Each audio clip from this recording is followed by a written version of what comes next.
Muy buenas tardes, mi nombre es Pedro Pablo Ochoa, yo soy director del equipo de respuesta psicológica frente al brote del coronavirus en Colombia y hoy vamos a hablar de algunas recomendaciones básicas en estos días de aislamiento que se vienen.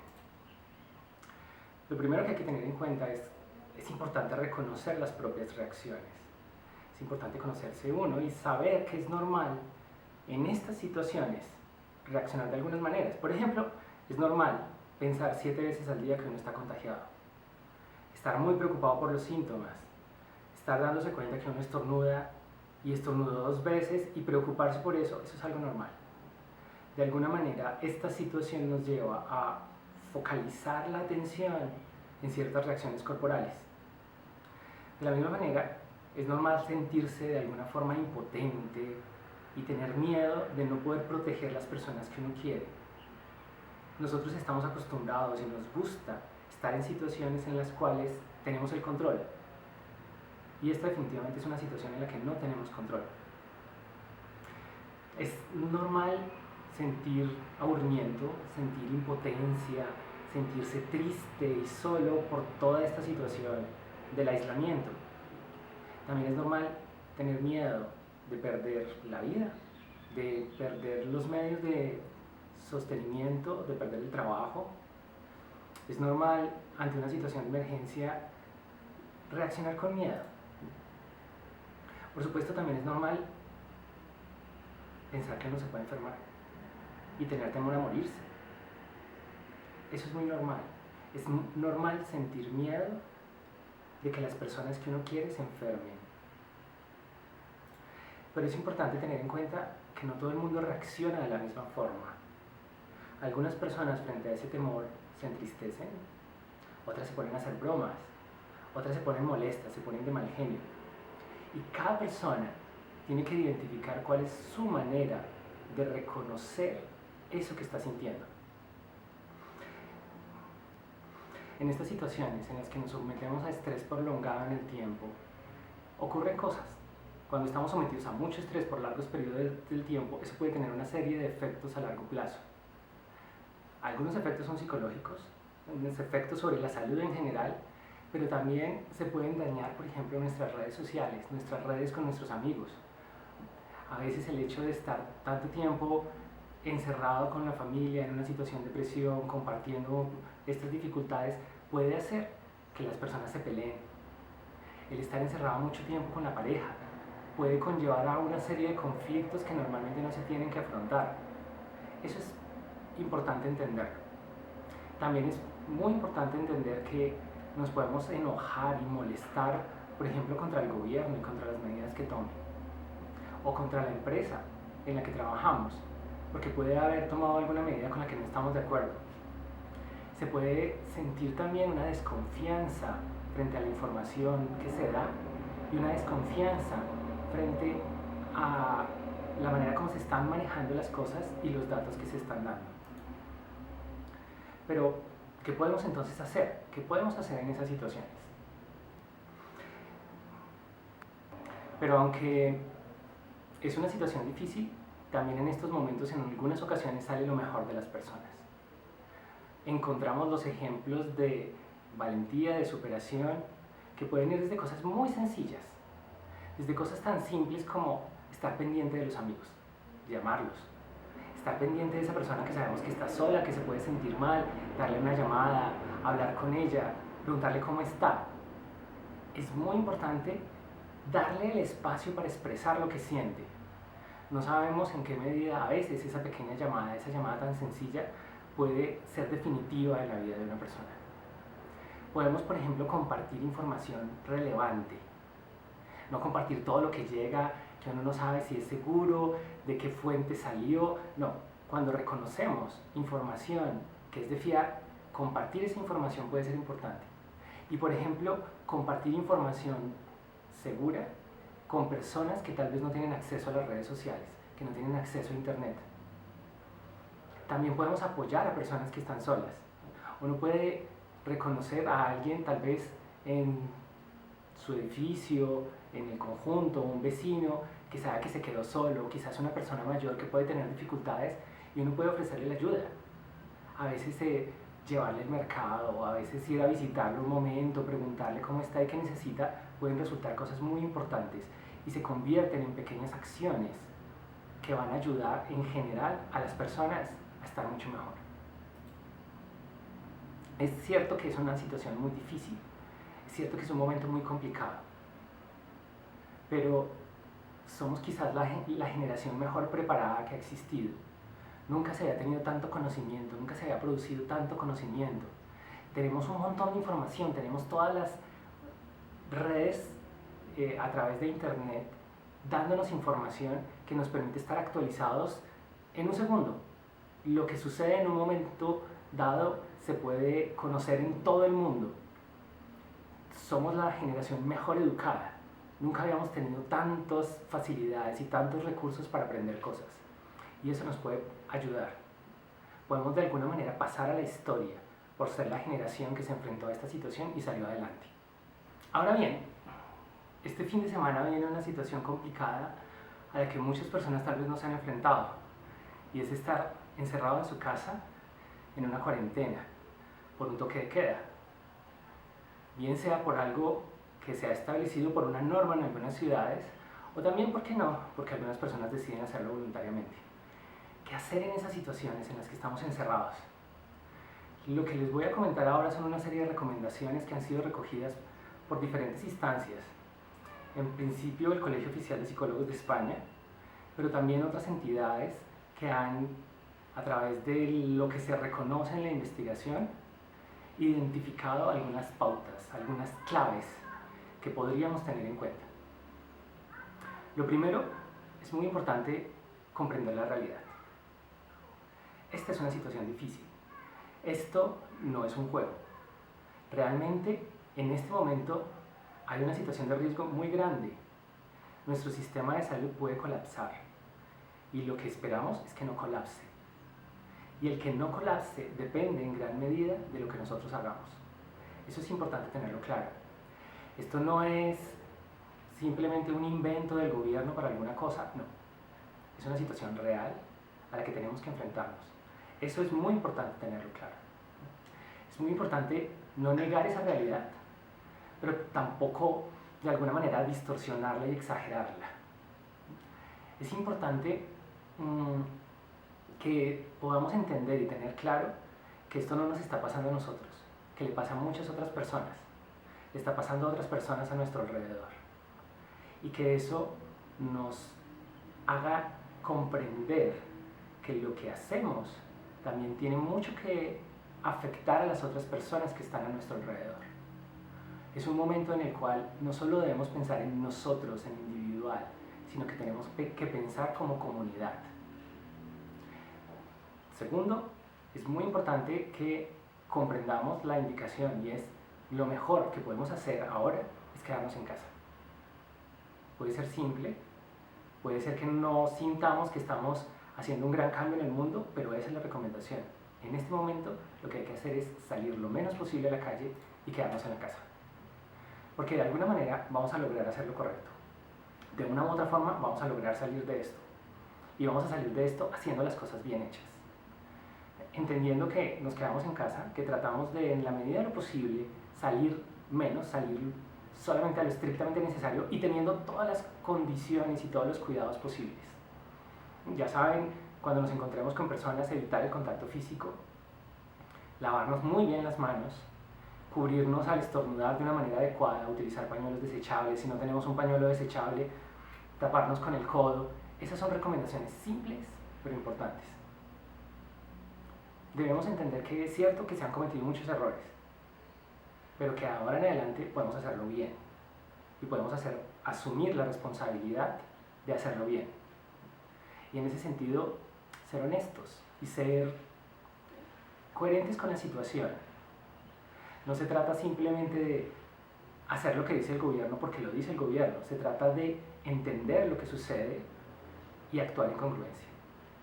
Por otro lado, el estar en una situación de aislamiento, el estar en la casa, cambia completamente las costumbres. Bueno, algunas personas tal vez no se las cambian. Muchas personas disfrutan un fin de semana encerrados en su casa sin hablar con nadie, viendo televisión, leyendo, y es un placer.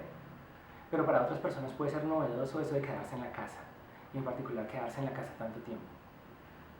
Dado que nuestra vida cambia, dado que tenemos que cambiar nuestra rutina, debemos prepararnos para eso. Y esa preparación implica muchas cosas.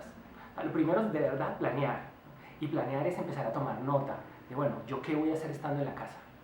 Organizar un horario, organizar una agenda donde establezcamos, bueno, levantémonos a una hora particular, porque tampoco se trata de quedarse acostado durmiendo todo el día.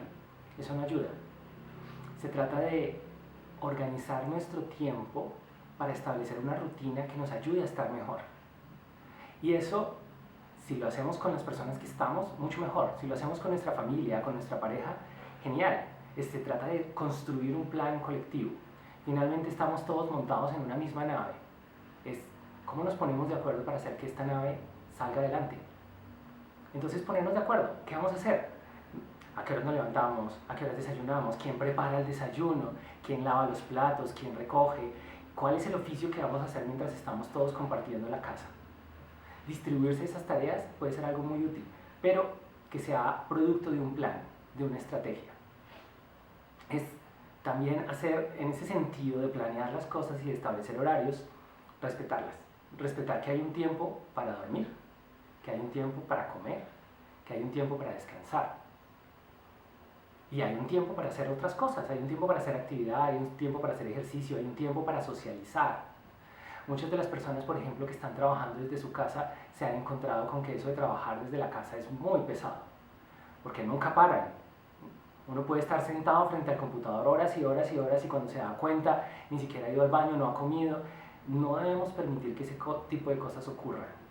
Hay que tener espacios, tiempos y momentos para cada cosa. Entonces, la invitación inicial es planifiquemos cómo vamos a pasar estos tiempos. Hagamos planes, hagamos agendas, hagamos horarios, construidos colectivamente cuando estamos conviviendo con alguien y si no, solos. Tenemos que además buscar fuentes adecuadas de información. Estamos bombardeados por un montón de cosas y no sabemos a veces en qué creer. Hay un montón de chismes, de rumores, de malas noticias que lo único que hacen es confundir. Entonces se trata de identificar cuáles son las mejores fuentes de información, esas que de verdad nos permiten decir yo confío en lo que dicen ellos y seguirlas de una manera organizada. No estar conectados todo el tiempo a una red social, no estar conectados todo el tiempo a las noticias que mandan y estar bombardeados por un montón de información que finalmente eso lo único que hace es aumentar nuestra atención, nos estresa más. Tenemos que cuidarnos de las redes sociales. Digamos que este es un buen momento para darle un uso adecuado. El uso de poder socializar con esas personas con las que tenemos contacto, de estar pendientes de cómo están, pero no de estar absorbiendo un montón de información poco fiable, un montón de noticias falsas que finalmente terminan agotándonos. Y en ese sentido algo que resulta fundamental es mantener los contactos. Llamemos a nuestra familia, preguntémosles cómo están. Ese primo, esa tía, que hace mucho tiempo que no hablamos con ellos y que no sabemos cómo están, este es un buen momento de aprovechar y llamar, de escribir en el Facebook, escribir un mensaje en WhatsApp a esa persona para preguntarle, hola, ¿cómo estás? ¿Qué necesitas? ¿Cómo estás llevando las cosas? Podemos sacarle algo bueno a todo esto y sacar un tiempo para reconectarnos con las personas. Podemos dar el espacio para hablar y hablar. Y eso quiere decir darnos el espacio de escuchar lo que le está pasando a las personas, de darle la posibilidad de que se expresen, de que expresen sus emociones, de que expresen sus temores, y escucharlos y validarlos, y también darnos a nosotros la posibilidad de hablar de lo que estamos sintiendo y de lo que estamos pensando. Podemos utilizar los medios, podemos utilizar videollamadas, podemos utilizar los videomensajes de alguna manera. Pueden ser espacios muy interesantes. Una amiga me contaba hace poco cómo había organizado un almuerzo por video. Entonces se reunieron varias personas y estaban conectadas por el video y compartían y hablaban porque era una reunión de trabajo, almuerzo, pero virtual. Podemos inventarnos muchas cosas. Hay gente que ya lo hace y lo vemos en las películas. Uno puede compartir con alguien que está lejos una película. Entonces nos vamos a conectar a ver esta película los dos al tiempo y comentamos. Y estamos lejos, estamos separados, pero estamos viendo lo mismo y podemos dialogar. ¿Por qué no aprovechar esos momentos y hacer algo como eso? Podemos realmente aprovechar este momento. Muchas veces uno en la vida dice, ay, si yo tuviera tiempo me pondría a pintar, si yo tuviera tiempo me pondría a dibujar, o me leería este libro. Pues bueno, ahora tiene tiempo. ¿Cómo lo va a aprovechar? Es sacarle el jugo a ese momento. Sí, este es un cambio temporal, esperemos que sea breve, pero es una posibilidad muy interesante para hacer cosas. Por ejemplo, esa torta que nos dijeron cómo se hacía y siempre quisimos preparar. Por ejemplo, cocinar algo diferente y mostrar que tal vez tenemos habilidades para la cocina. Es momento, por ejemplo, de organizar el closet, de sacar la ropa vieja, de limpiar. Ya que estamos en la casa, aprovechemos el momento para eso. De organizar los libros, de mirar cuáles son los libros que no hemos leído y que siempre quisimos leer. Esta es una muy buena oportunidad para empezar a hacerlo. Es momento de encontrar esos juegos con los que compartíamos con nuestra familia, con nuestros amigos, y por qué no sacar un momento ahora para jugar. Puede ser una muy buena oportunidad, ya que estamos reunidos, para crear espacios que nos permitan hacer esas actividades. Es un tiempo para la creatividad. Así como les decía que podemos ponernos a cocinar, bueno, hay gente que quiere quizás pintar, hacer un dibujo, escribir una poesía. Las tecnologías nuevas nos permiten hacer cosas. Ahora están de moda los videos en TikTok, o como se llame. Podemos hacer eso, ser creativos, inventarnos cosas. Podemos reorganizar la casa, cambiar las cosas de puesto. Hay un montón de cosas en las que podemos aprovechar el tiempo para ser creativos. Claro, de nuevo vuelvo a una recomendación que había hecho antes. Mejor hagamos un plan, apuntemos, para que no se nos olvide, para que esas ideas que estamos teniendo queden ahí y queden programadas. De manera tal que haya un tiempo en el día para hacer actividad, para comer, para descansar, para socializar, para crear, para leer, para disfrutar y también para trabajar. Debemos tener tiempo para hacer alguna actividad física en casa. Pues no es jugar fútbol, de pronto no es ir al gimnasio, pero sí es tener un cierto nivel de actividad física en varios momentos del día, porque eso va a ser muy útil para sentirnos mejores. Cuando nosotros hacemos esa actividad física controlada, eso reduce la ansiedad, eso nos hace sentir mejores. Se generan una serie de efectos en nuestro cerebro que son muy importantes. Eso nos hace sentir bien. Pero bueno, no solamente se trata de divertirse, pasarla bien y encontrar esos momentos, sino que también tenemos algunas responsabilidades. Debemos observar cómo están las personas a nuestro alrededor, estar pendiente de los demás y estar pendiente de nosotros mismos, cuidarnos a nosotros mismos, darnos, por ejemplo, el espacio para bañarnos bien. Algunas personas cuando se encierran puede ser que pasen todo el día o 2 días o 3 días sin bañarse, porque como no tienen que salir, dicen, pero ¿para qué me baño? No, es importante sacar ese espacio para bañarse, para peinarse, arreglarse, vestirse de una buena forma, dormir adecuadamente y dormir en la noche, no estar durmiendo todo el día, tratar de tener un orden en esos ciclos de sueño. Estar observando, tener en cuenta lo que nos sucede y cómo nos sentimos y el efecto que todo esto está teniendo sobre nosotros y el efecto que todo esto está teniendo sobre otras personas. Debemos cuidarnos y cuidar nuestro estado de ánimo. Recuerden que las otras personas nos están viendo y podemos tener un efecto, un impacto muy grande en la manera como se sienten los demás. Así que a veces vale la pena cuidar lo que decimos, cómo nos expresamos, para poder apoyar también a las otras personas que nos están observando. Si nosotros nos mostramos seguros, nos mostramos firmes, mostramos que esto es algo que se puede resolver, contagiamos eso a los demás. La invitación en general es, primero, manténganse en casa. Segundo, tengan los cuidados que ya se han repetido muchas veces. Lavarse las manos, limpiar las cosas, evitar contacto físico con las personas que nos encontramos por fuera. No olviden nunca eso. Pero no solamente se trata de esa salud física, tenemos que hacer algo también por nuestra salud psicológica. Tenemos que cuidarnos y cuidar a las personas que están a nuestro alrededor. tenemos que dar algo que también alimente a nuestro espíritu. Debemos encontrar esos espacios para nosotros, para cuidarnos de muchas formas. Muchas gracias.